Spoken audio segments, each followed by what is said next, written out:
we have panelists who've achieved so much in their lives, and I think through this discussion we will learn. It's not really a blueprint as it has been mentioned, but possibly what we can do to ensure that India, from being a developing country, starts moving towards a developed country. So, how we're going to work is like this. I'm going to be asking them questions for about 30 minutes or so. This session is about an hour. And in the last 30 minutes, I would like you to pitch in because, there's little point in we discussing unless you have, because these gentlemen have a lot of information and knowledge. We're just having, conversation before this, and they're full of knowledge and information. So you must take advantage of this, and whatever you have, not just your questions, but if you want to add something, you have difference of opinion, any anecdote you want to share, a story, whatever, all that is welcome. So I'm going to start with Mr. Tapan. So, Mr. Tapan, your bio has of course been read, but I think you've achieved so much in your life that is just like showing a candle to the sun. While we were having a discussion earlier, and of course, what we decided to speak here, one of the things that worries all of us is education, right? And education in a way that it generates proper employment. So, what are your concerns? Do you think it's really a clear and present danger, or it is something which is under control, or in any way that you would like to contribute, or all of us can do something? Thank you, Gurpreet. I think uh, when I look at our country, there are two, three things which come to my mind. First and foremost is if I look at the demographic dividend. When I was president of German Chambers, I used to go to Germany, and they would be super excited about India. This is demographic dividend of India is so good, and I just think, is it good or bad? Because if we can't generate employment for the youth, then it becomes very, very bad because the same youth would lead to civil unrest and it create to crime. That's the first thing. The second thing when I used to visit US was that we may talk about that Indians have become CEOs globally of Microsoft, of Google, of so and so, and feel very happy and proud about it. But the reality is they're still working for a company which is based out of US. Absolutely. And the wealth generation is happening in US. No? So, and the third point which comes through is when we talk of startup in India and we talk about building up the entrepreneurship which is there, but the scale at which it should happen compared to the intelligence that an average Indian has is not so. Yeah. Now, if you add all these three things together, I think that is where the ambition for most of us should be that can we define this in a way that it takes India to the level it has to be. Why should Indians feel happy to work for somebody, whatever the designation may be, a CEO or no, and you're creating wealth for somebody else in some other country? Why can't Indians be the place where people come here and the wealth creation happens in a country? That's the first question. Is it an attitude issue? Have you been under this attitude for such a long time that you feel that you somehow study, get a job, and that's it, raise a family, and that's over for you? What are our ambitions? How do you make it forward? If this attitude can be translated to the millions of youth that we have, then the demographic dividend would make India such a powerful country that no one can't even imagine thinking today as to where we are. No, this is some initial thoughts. The way I look at Okay. the country and how it moves. Okay. No, fair enough. I think you made a lot of valid points. All of us agree that Indians, are generally very intelligent. And when we go abroad and work for someone else, we perform very well. But when it comes to we creating our own organizations here, somehow there is some kind of mismatch. And through this conversation, perhaps we would like to try to find out, is it just education which is bad, or is it something wrong with the attitude of the people, as Mr. Tapan said, or what it is? What are your initial thoughts, Naresh, when it comes to education in our country, schools and colleges, whether it is private or it is government, where things are going wrong? Why it is not happening the way it should happen in the West, the way it happens in the West? So to begin with, to me, discussions about promises to keep about the future, I think sometimes we tend to be a little ahistorical. And so as we talk about what we have left to achieve, I think we tend to forget the enormous strides we have made these past 70 years in the face of absolutely crippling socioeconomic odds. As proof of India's huge advances, I think we need to look at the other colonized countries of Asia and Africa to see what we've achieved in relation to them. So some quick statistics. In 1947, when the British left India, the average Indian could expect to die at the age of, anybody knows? Around 50? 32. The life expectancy of the average Indian is now 68. We've more than doubled that. And that has been achieved by the creation of an extensive health network.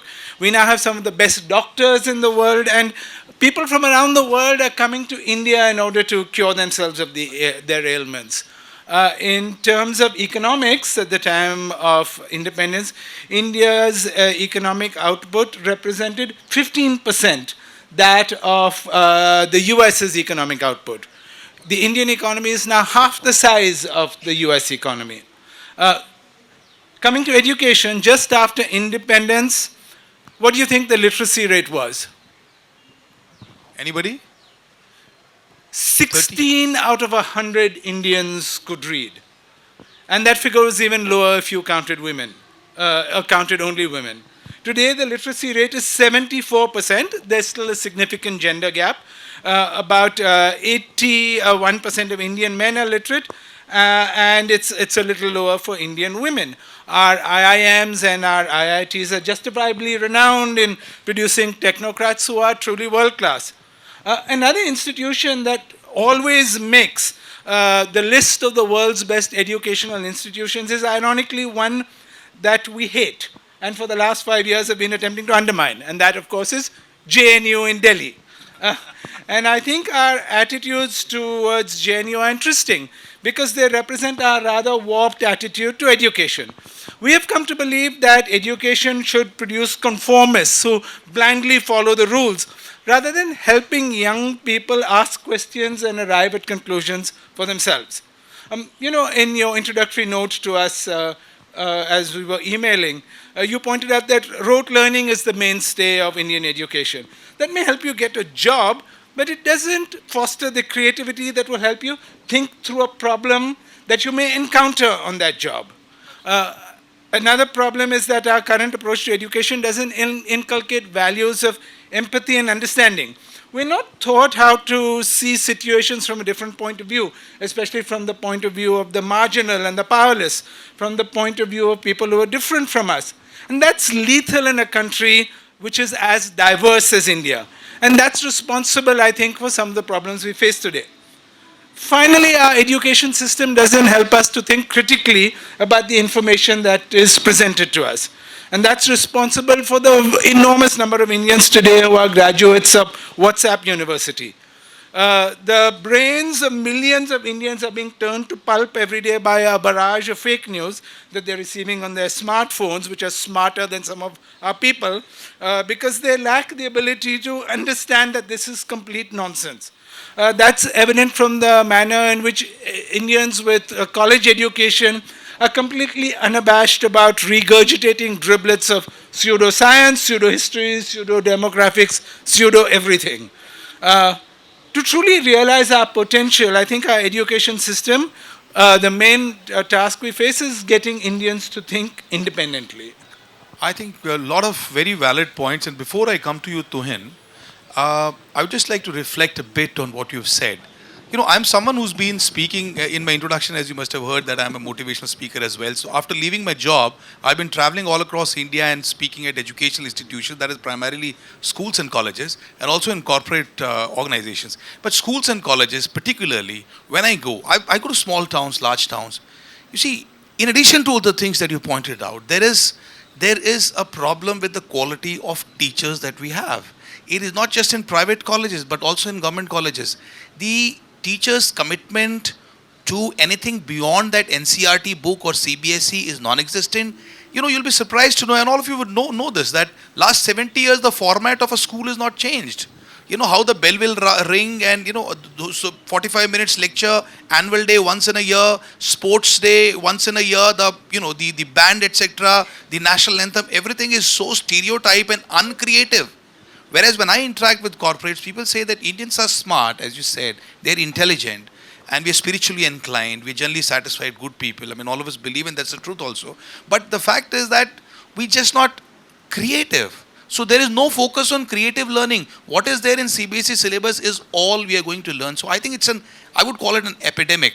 And I'm very serious when I say this, because I think the education system is really in doldrums, particularly in big towns. The teachers who go to teach there, I don't know name because probably this is getting recorded, but in the best of the schools that I've gone to in Delhi and Bombay and other places, the teacher standard themselves is like, when I speak to them about the subject that I'm going to speak, I realize that they're very shallow.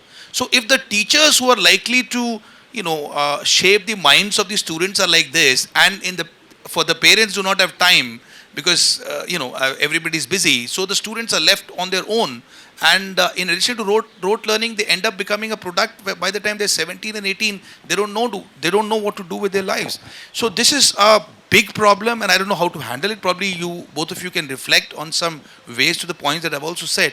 But coming if I to may you, interject, actually one thing has changed about our schools over the last 70 years in some significant, and that is the midday meal scheme, which is a really important scheme in recognizing that there are many children across the country who can't begin to engage their brains because their stomachs are not full. And I think the recent scandal in UP, where they were skimming where the teachers were skimming material off and serving the children roti and salt, was such Okay. a good example of how we have very good ideas, but sometimes The because of implementation part is a corruption, problem. they're not being implemented. I but agree. I think it's people are thinking through these. We have a great deal of experience. It's a question of how we implement properly. I see that point. Tuhin, coming to you, what are your initial thoughts about education? Because unless we change the system and we empower the people with this creative knowledge and all the things that we've discussed, things are not going to, we will still be stuck in where we are. So, do you think we have a problem, and what can be done? I would take a Yeah. macro view and then come down to the education bit. So I'm quite glad Naresh has a very optimistic view of the way we have come about this journey in the last 70 years. When you talk about promises to keep, promises are either political or social. Politically, we are fulfilling one promise a day. That's the pace at which we're working in the last 3 months. So the problem is really social, and that requires a lot of behavioral change. And that is something which is being attempted for the first time. First through Swachh Bharat campaign, now through giving up plastic. The Fit India movement. For the first time, I see 50-year-old people show the kind of dedication, show the kind of involvement towards fitness, towards health, towards maintaining good health, which was not there before. And when you talk about education, I think it requires some amount of behavioral change. Again, both primarily with the teachers and secondarily with the students. When I talk about the teachers, I don't know what percentage of teachers treat teaching as a vocation. And obviously, there have been proposals in the past of creating service separate servicing. In the same way, like something like Indian teaching services, like you had, which can really regulate the performance of teachers, the evaluation of syllabuses. But unfortunately, that not much has happened on that score. The other big factor when it comes to education is to figure out the optimal participation or the right participation of the private sector, because you can't rule out private players in the education sector, but at the same time, overt privatization has led to a situation where there was an expose on CNN IBN about 2 or 3 weeks ago, where the staff of medical colleges or engineering colleges are at times given business development assignments that you've got to get in these many students, and obviously in that situation there is forgery, there is the mark sheets are fudged, and all of those situations arise. So education per se is a very complicated issue. It involves a lot of components, the syllabus, the grooming, I think by and large India is doing well, but yes, I think we need to relook a lot of priorities. One, I think, I don't know how far it can be successful, but if government schools can be prioritized at some stage in the future, that will be a game changer. Just very briefly, if you can respond to some of the initiatives that has been taken by Delhi government in particular. They've been speaking about it. I don't know what's the fact on ground, but do you think at the fundamental level of a state government or any government getting involved with teaching institutions and trying to do things, is that the way that every government needs to prioritize? Well, I understand they're doing some good work in terms of revamping the government schools in Delhi, but I don't have much information because. Yeah, fair enough. But as far as teaching services, a centralized kind of a selection system is concerned, I think that's a clearly an implementable and I think step in the right direction. When I would just like to briefly say, one thing that pains me a lot, like when I go to an international school, let's say in UK, in France, and when I interact with the teachers and I ask them, how many Nobel Prize winners from this school? So there'll be some teachers and some students will be Nobel Prize winners from almost every other school. Or they would be, how many students have got ex-students or teachers, how many teachers have got patent against their name, or how many teachers have written for international journals, reputed, peer-refereed international journals, and there'll be quite a few of them. When I go to an Indian school, whether it's government, whether it's private, whether it's top, let's not take names here, I asked them, I said 35 साल से chemistry पढ़ा रहे हो, CBSE की इतनी पतली किताब, इसमें आगे आपने क्या किया है? So जैसे आगे करने की हमारे को जरूरत ही नहीं है. So I think there is a lethargy on the level of teachers as well.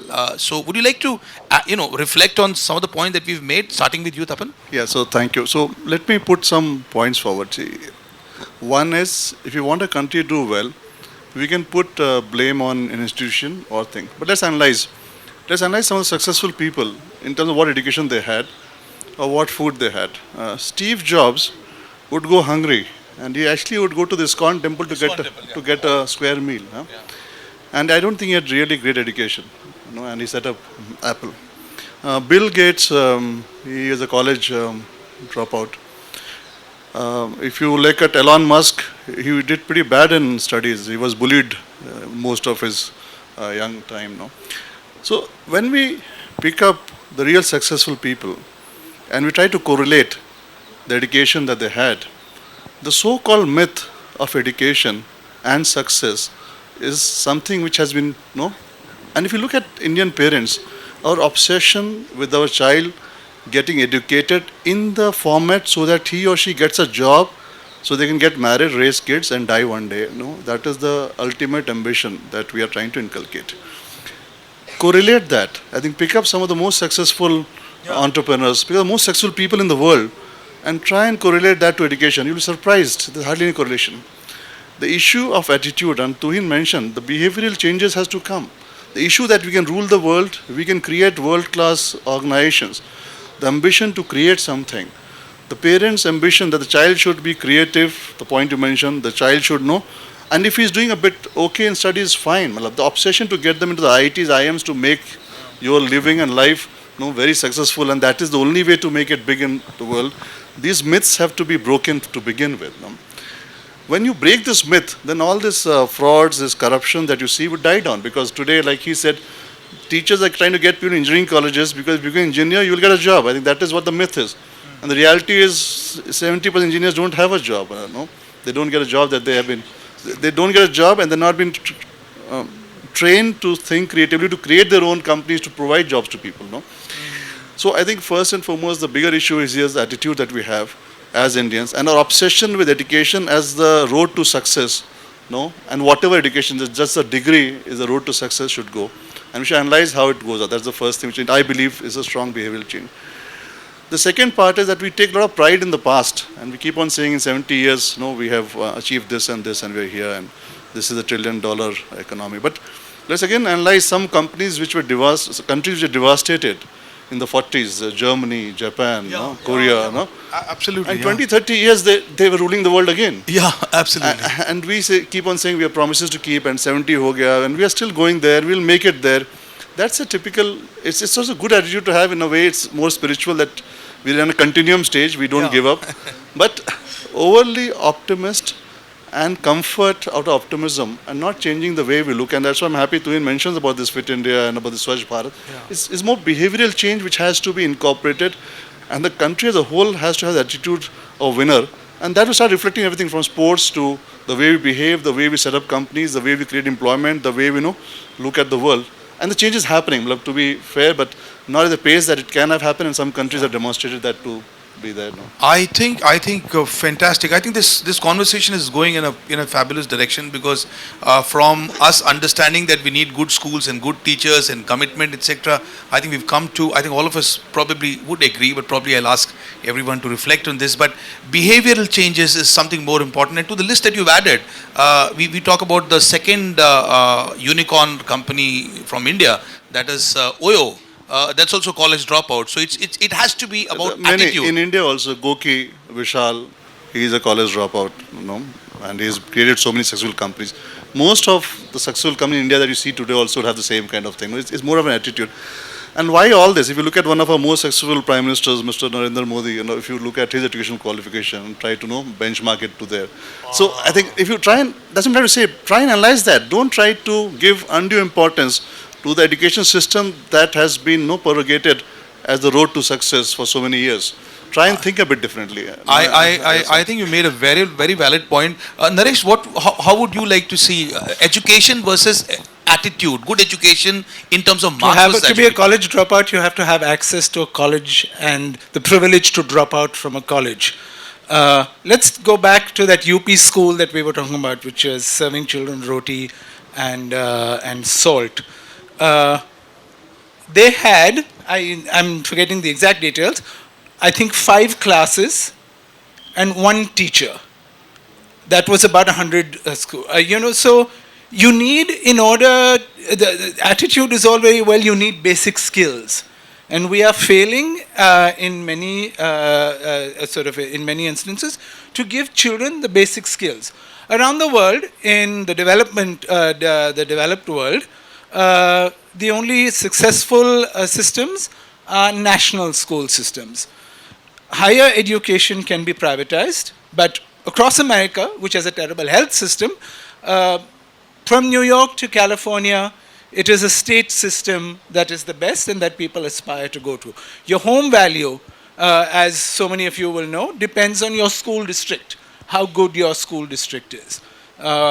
So it's important to realize that there are some things a government needs to do. I think there is a great correlation between what you know and how you do it. Our last Prime Minister was also very successful, was a graduate from Oxford.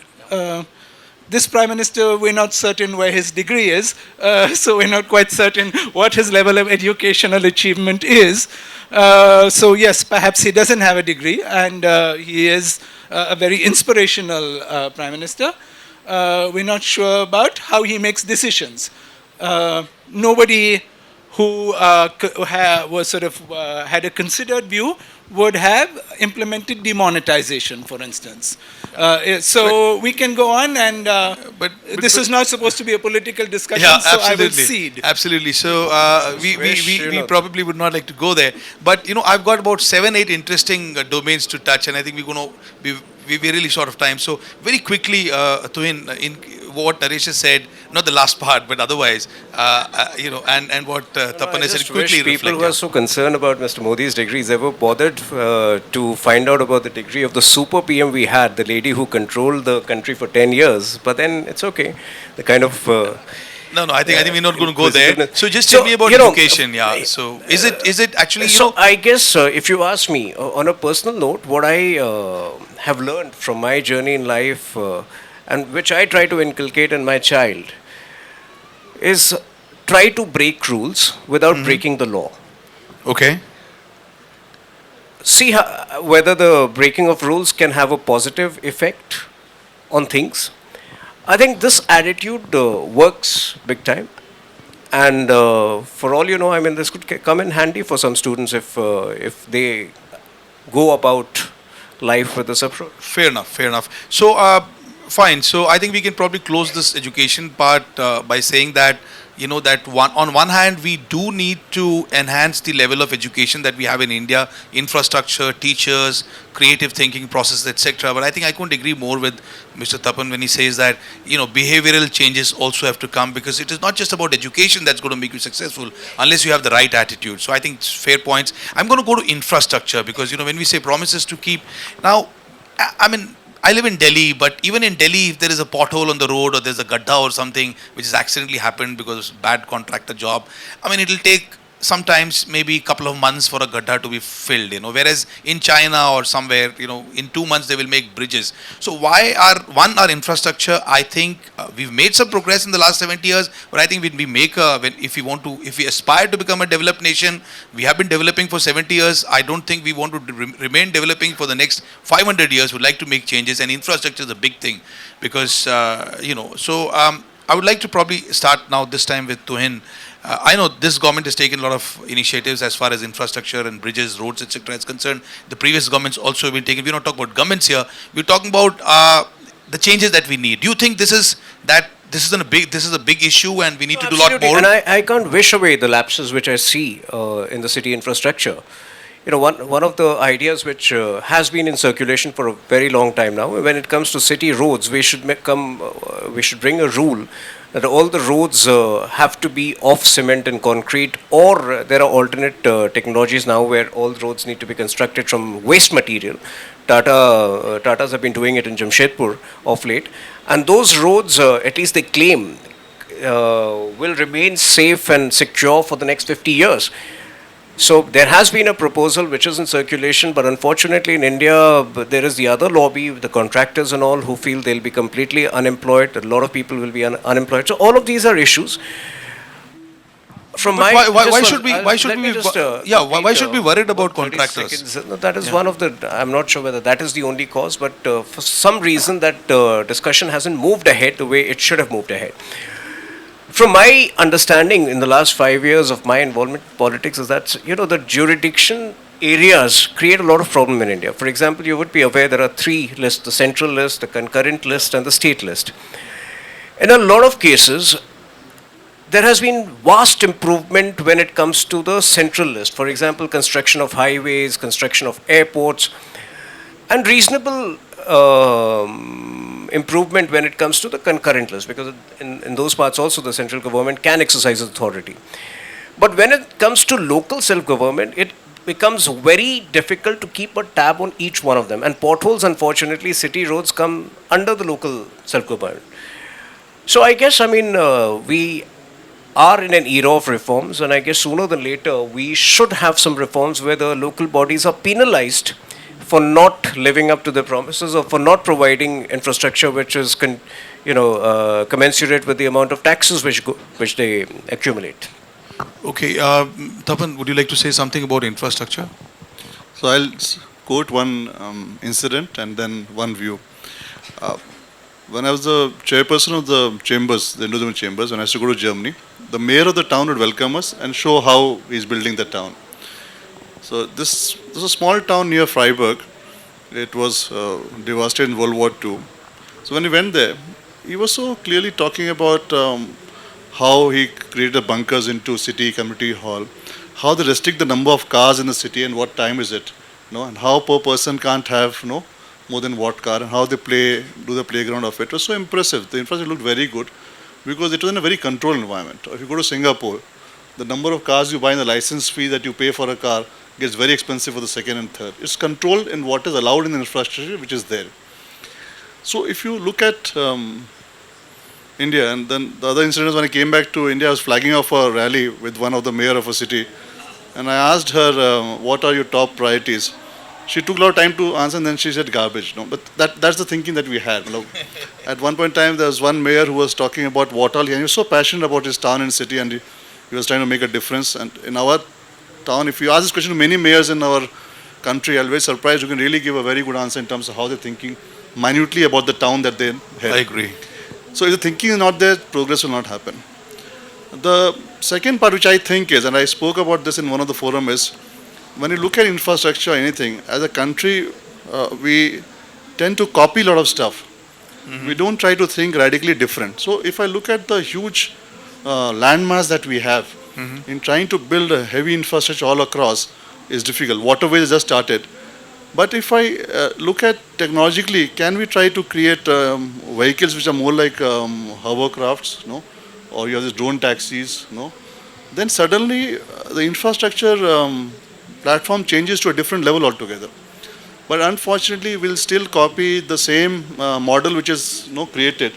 And what do we sell there? We sell foreign brand cars which can move faster on a much smoother road. Why don't we try to create industries across, accepting the fact India is a huge country, that the same land can be used for traversing or waterways can be used for traversing, and the vehicles that require is different from maybe what vehicle has been sold till now, which can be done. I think not a very difficult thing to think about. Okay. And can we create a whole different industry to put this up and transform the way we look at infrastructure going forward. But more infrastructure is the law and order, which I'm very worried about. The success of any country which I've seen across the world is the one which has very good law and order. Okay. I think that is where they are more successful Yeah. than the infrastructure part of it, if I may say so. But there are some random thoughts that I have on this topic.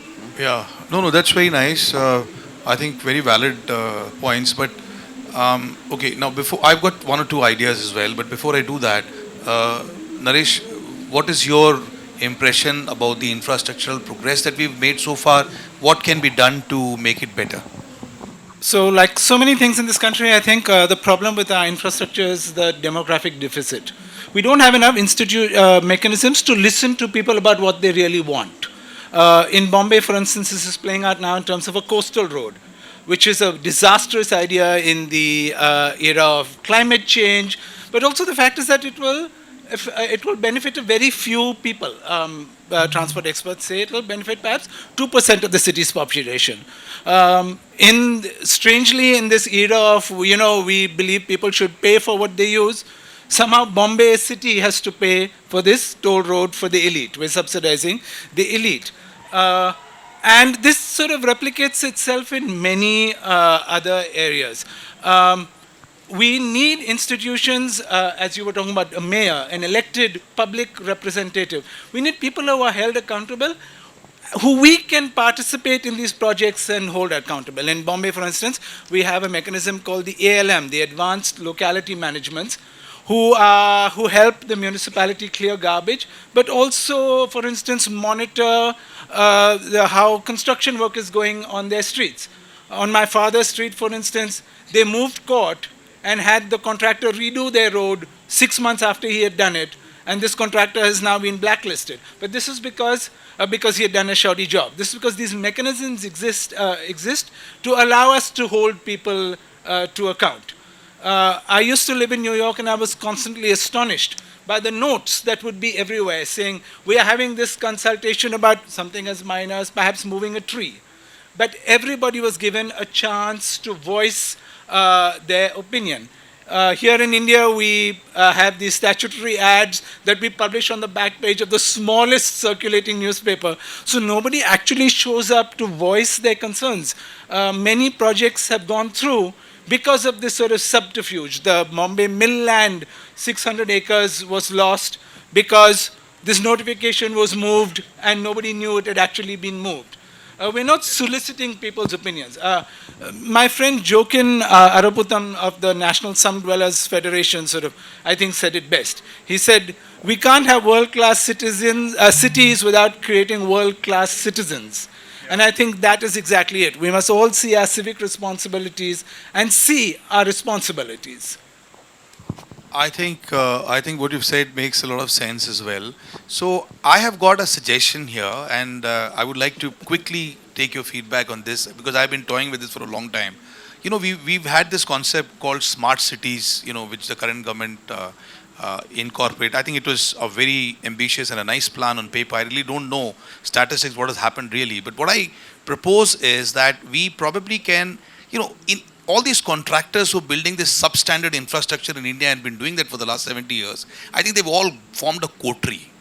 So unless we have at least one small city to be given as a pilot project to some international organization who comes and looks after all the infrastructure needs, and we give them the power to hire contractors from wherever they want, and let that city develop, let everyone else see that, okay, this city can be different. It is very simply put something like McDonald's. When McDonald's came to India, our own Indian selling fast food joint, they started changing. Because without McDonald's, I don't think Haldiram would have happened.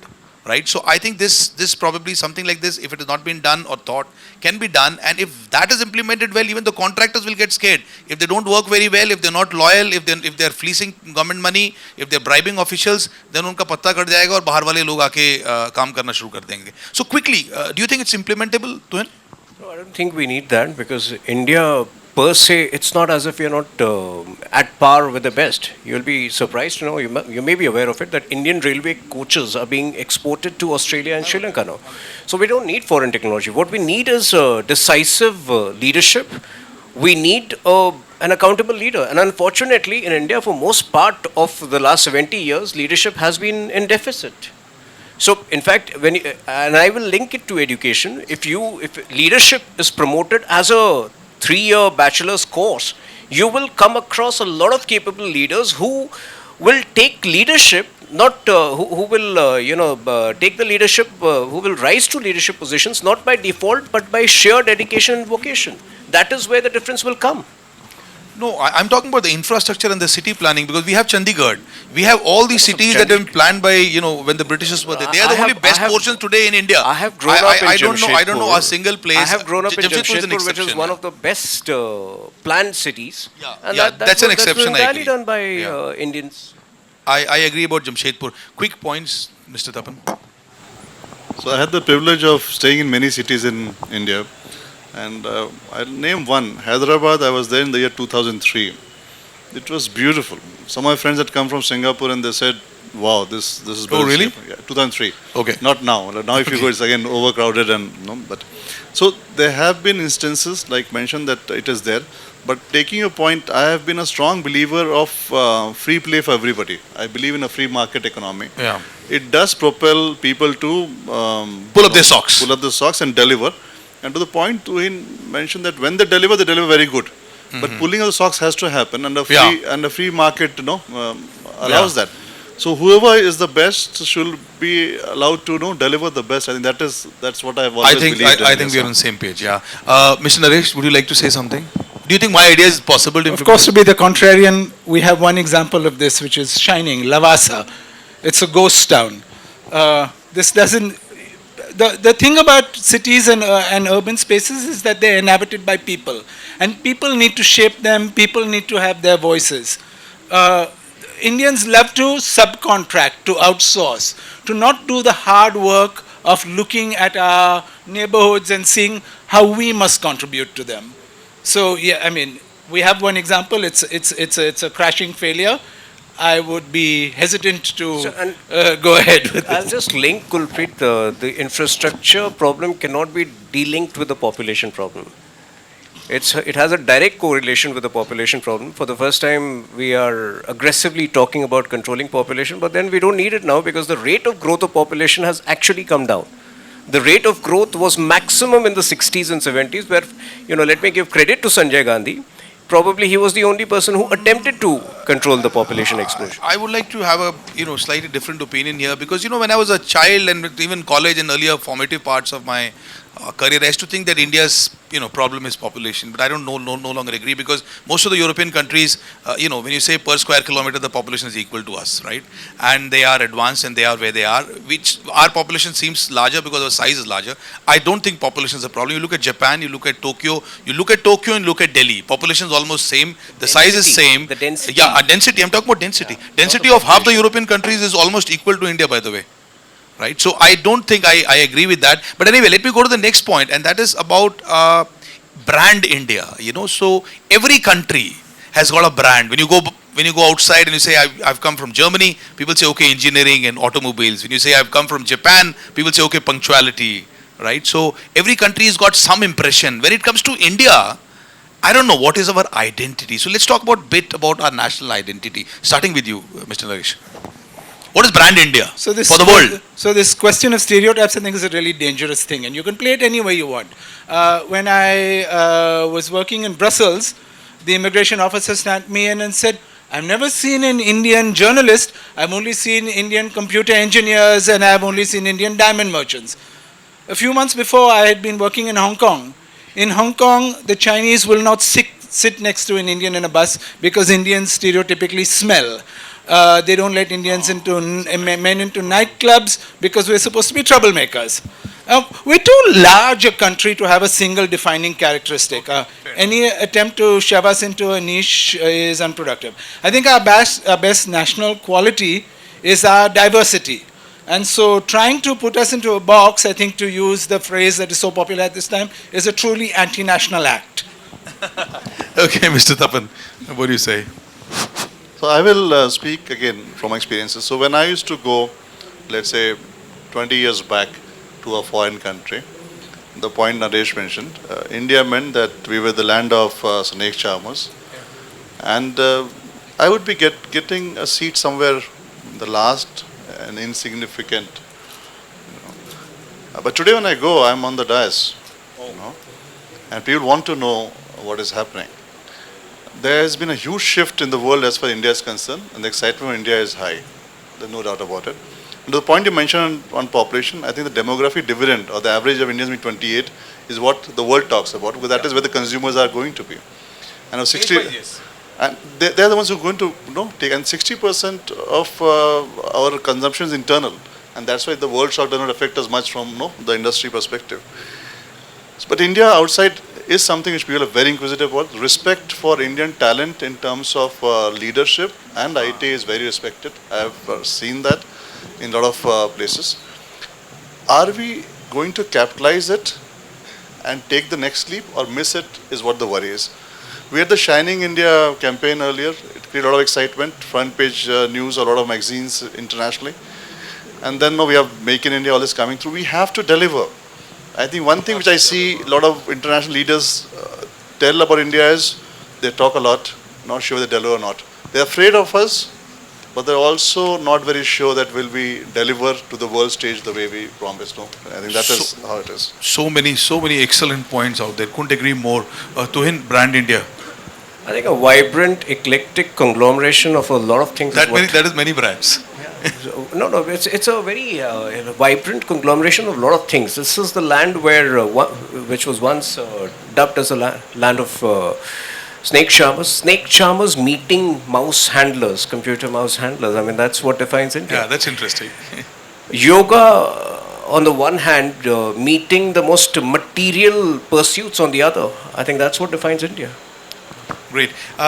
Quickly, I would like to go to one of the worrying trends which I've observed, and I think all of us will agree on this, and I don't know how to stop that. That is when I travel to small towns in India, everywhere you'll find that hoarding, go for your education to Australia and we'll give you guaranteed migration. And every young Indian that I meet, particularly in a small town, some metro towns as well, they want to run away from India. And when I ask them why, and they say, ये तो बहुत ही बेकार country है, कुछ नहीं हो रहा है, कुछ होगा भी नहीं, सरकारें आती हैं, चली जाती हैं. That is the kind of feeling that most people have. Youngsters go to Punjab and see, go to Haryana. Earlier it was only, this plague was only in Punjab, now it is in Haryana as well. I saw this in Bihar, I saw this in Bengal, I saw this everywhere.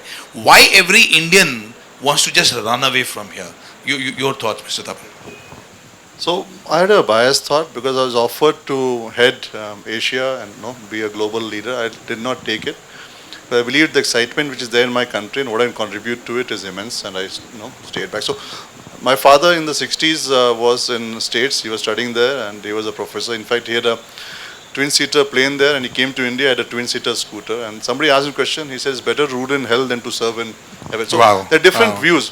Yeah. Now, what surprises me is I think it is because of the lack of exposure of these youngsters to the foreign world that the excitement would come through. If I really go to a foreign country, maybe the infrastructure is good and maybe you can call some work-life balance if that is the term you use, but it's very empty. I've done so many projects across the world, but in the evening, here if I'm here, like Vivek is my friend, he calls me and says, okay, I'll come. Literary Fest, I have no clue. I say, okay, I'll come, let's just go there. My friend has called. But same thing I can't replicate in an international country. Why would I leave all this and go? But I get very amazed when people talk about this. But I think the way the marketing or the perception that gets created in terms of wealth. But if you look at the wealth creation in India also, and again the same story, I think when I was a kid, my father used to talk about that his help would come in a car and change clothes and help him clean the house. And in those days, we used to come and say, oh, is it possible? How would do that? But if I look at most of our help today come in vehicles and they are doing pretty good. So the economic level is rising. It's more a perception. I think excitement and your growth opportunities and what you created in India, to me, is humongous. We don't realize it. No? And outside your Stifel, our 1-2% growth of an economy, what would you do there? Matlab, it's already how would you redefine this thing which you can do here? So it's just how do you project and present it? I think is again a question. What you say statistically is right, but I think we've not talked about our country enough to our youngsters, if I may say so. Oh, the last point is very, very valid. Everything else as well. I agree. I mean, what you did, what your father did, and if you ask me, give me any amount of salary, I will never go anywhere from India, because I think this is the most exciting place in the world to be. So just a small anecdote. So one of our common friend between me and Tuin, she was earlier living in Singapore, and she left Singapore after a few years and came back to India, and she started living in Delhi. And I said, why did you leave Singapore? And she said, Singapore में everything is smells like a hospital and looks like plastic. It is so organized. यहाँ पे तो train पकड़ो, plane पकड़ो, गाड़ी पकड़ो, कुछ भी you don't know when you're going to reach. So everything in India is about excitement. So she says, I don't want to stay in that hospital smelling town. I want to stay here. So I also believe and subscribe to the same theory. India is an exciting space. But Mr. Naresh, why the youngsters are going from India? When I think this is because of this sort of new economic order that we have adopted over the last couple of decades, which places more emphasis on money than on people. We have come to valorize fiscal capital rather than physical human beings. When we were growing up, I think we were sort of broadly the same age, everybody was obsessed about the brain drain, about how we were training doctors and engineers with public money, and then they were going away and we were losing all of this. Now we've deluded ourselves into believing that this is fine because they send us their money home. This is actually not true. The people who go to the West, the doctors and the lawyers, they're actually citizens of those places. They send us their spare change occasionally. It's the manual laborers of West Asia who are the largest source of repatriated income to India. But these sort of celebrations in Wembley and Madison Square Garden in Houston are sort of evidence of how we believe the spare change is fine, that people's physical presence doesn't really matter. And I think that's what we have to reinculcate in people, an excitement for participation in civic life. Very, very well said. Tuhin, what would you like to say? Why Indians want to go abroad and not stay here? Well, not to the extent that you're talking about. No, it but is that yes, way. I've seen it physically. See, I think where the youth is concerned, it's a phase, it's a fad. If I were 20 today, probably even I would want to spend a few years abroad, but obviously come back. But also, if you look at it, probably more youngsters are coming into India to study than ever before. So I think it's a vice versa problem. What I would be concerned about is certain people, certain friends in Delhi wanting to settle abroad because of the air quality in Delhi. I think, and that's a reality. China is facing the same problem. Mexico has faced that problem. It's a global problem. But yes, I mean, that is something which I would be really concerned about.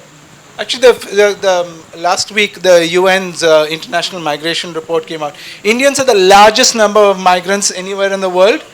And the number of migrants coming into India has fallen significantly. So I think that sort of goes against what you're saying. For educational purposes, they might not be settling down.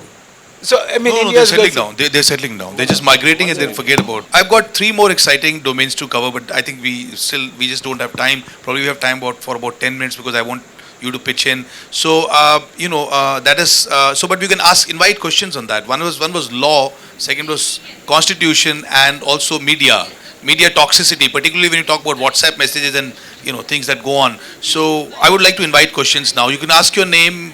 So starting from a lot of hands are going up. So I should have done this before. So what's your name? Give it to anyone that you feel like. Hi, my name is Kaushik.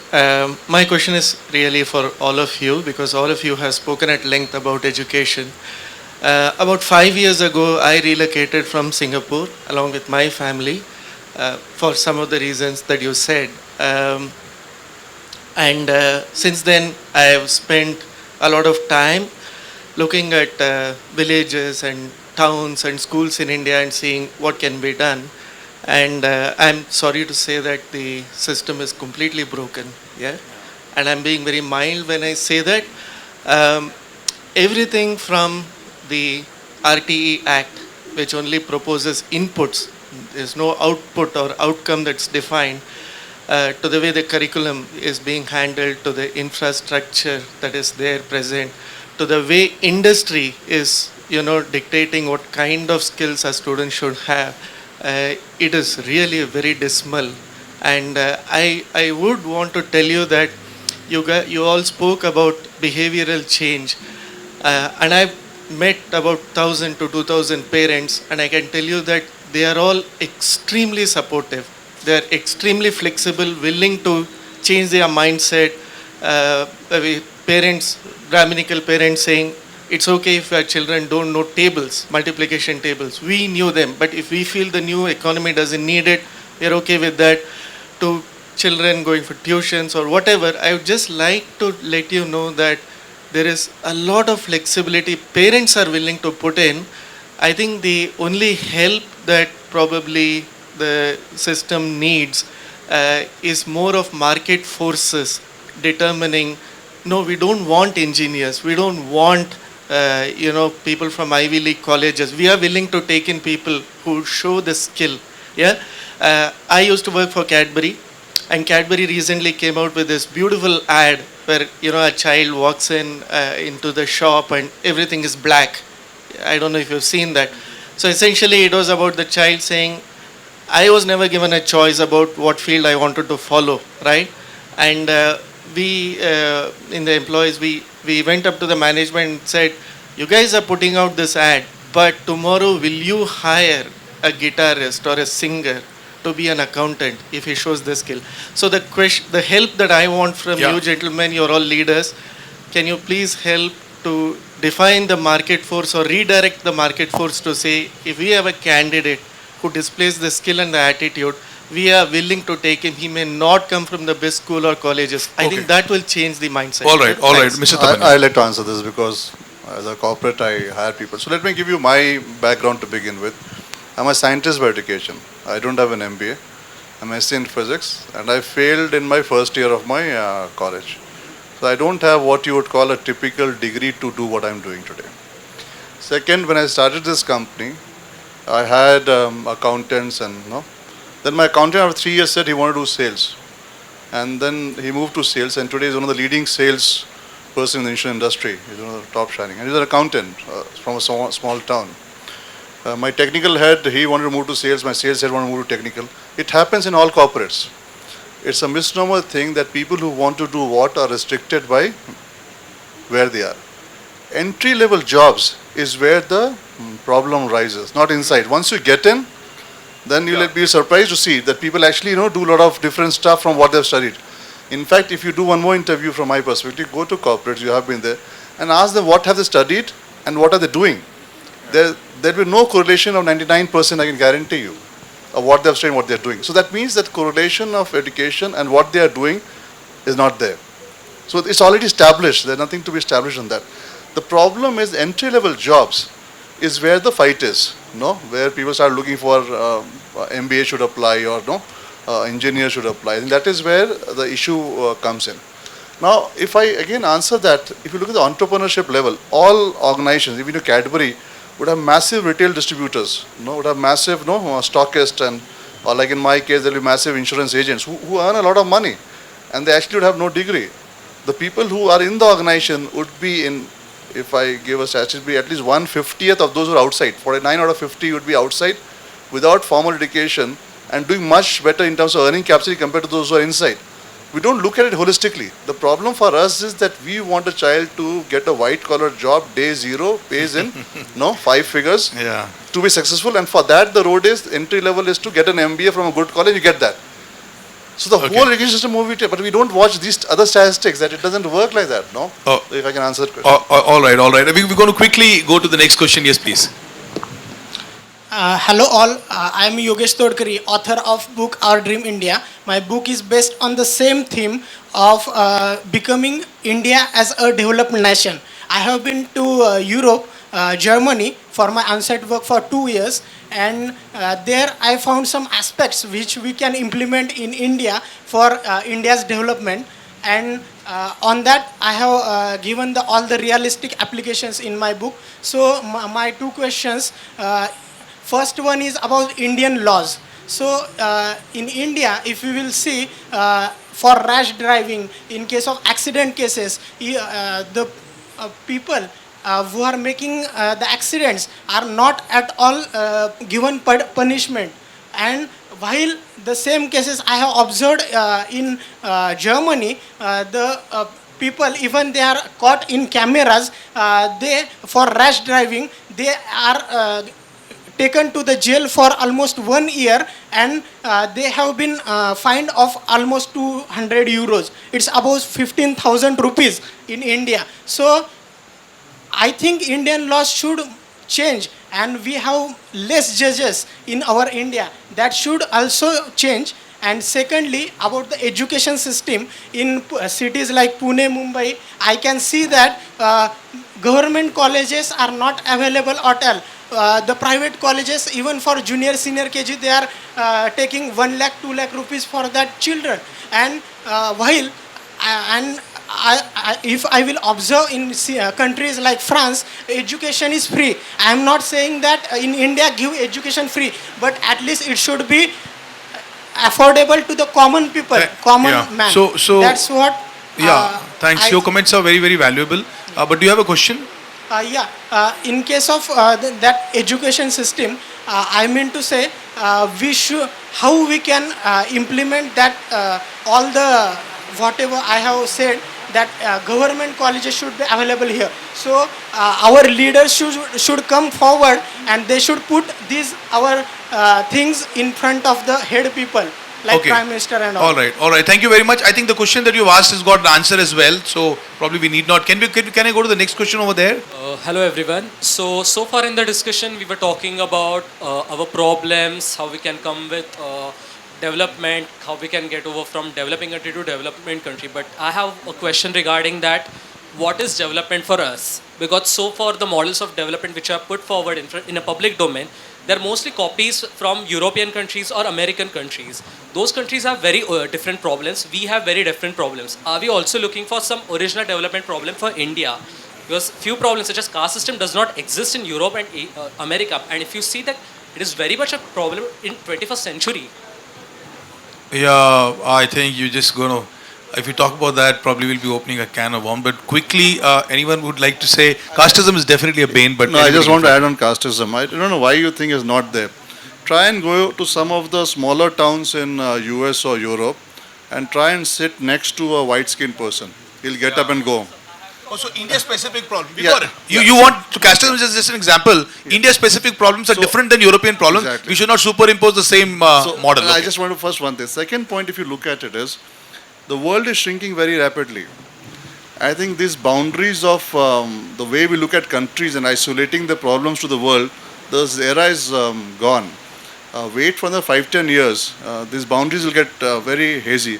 I'll give you some examples. If you, and I have a friend from Singapore here, you'll watch that a German is married to a Singaporean and the child, no, is a Singaporean, a Korean is married. So now with the boundaries getting shorter and shorter, this concept of problem being different is gone. The era of looking at, the problems are getting more unique now.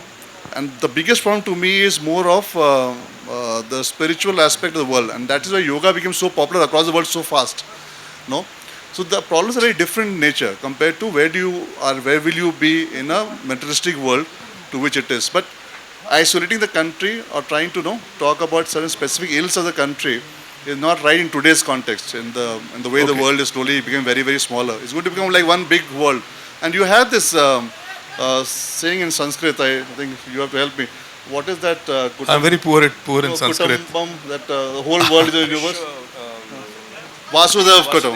That was said in India way back, and that is the reality. It's happening now. So it's All looking right. at that perspective. All right. I'm very tempted to take the reaction of Mr. Naresh and Tuin as well, but I think we really don't have time. So I'm going to take one question, and I will invite Mr. Naresh, even before the question is asked, to answer that. Yeah, please. Good evening, sir. So my question is, what do you think? What role does RTI play in the development of a country, the aspects we discussed, like development in infrastructure, in education. Yeah. Even talked about attitudinal development, Yeah. behavioral I got it. So what role does RTI play, Mr. Naresh? Hugely, because it feeds into everything I've been talking about civic participation. It increases transparency in government. So the government's attempts to undermine the RTI Act recently are a matter of grave concern, because it means that they're attempting to introduce a level of opacity where it didn't exist before. Tuhin, about RTI being diluted, because it's a fact. Everybody's talking about. Earlier the exempted organization under RTI were only one or two. Now that list has increased, so nobody responds to RTI. And what he's saying is that unless the people get information that they want from the government, how will they work and how will we come to know? So, I mean, do you think RTI should be diluted? It's a great act to development, or what? May I? That question especially was for Tuhin, sir. Oh, So I wanna okay. know, So it's come to you. It's yeah, come to you. I want to know what's your reply on that. It's a very the changes are very peripheral. They are rather administrative changes, and they don't impinge on the merits of the query. So you will still, I mean, the cases will still operate the same manner. Those are administrative and rather peripheral changes which won't really impact the. Ladies and gentlemen, it was really a pleasure for me to moderate this, and these three gentlemen are so knowledgeable, and you people pitched in. Absolutely sir, thank you. fantastic. Round of applause for everyone. Thank you, very sir. much. Thank you for being with us. Can we have a huge round of applause?